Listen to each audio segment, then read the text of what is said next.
നമ്മുടെ നബി അവരാരാണ്? മുത്ത് മുഹമ്മദ് നബിയാണ്.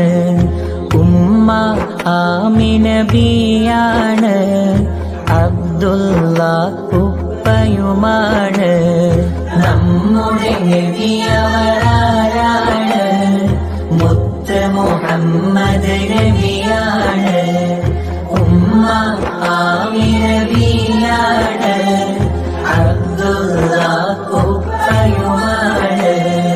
നബിയുടെ ജനനം മക്കത്ത്, വഫാത്തായല്ലോ മദീനത്ത്. നബിയുടെ ജനനം മക്കത്ത്, വഫാത്തായല്ലോ മദീനത്ത്. നബിയെ നാം സ്നേഹിക്കണം, നബിയെ നാം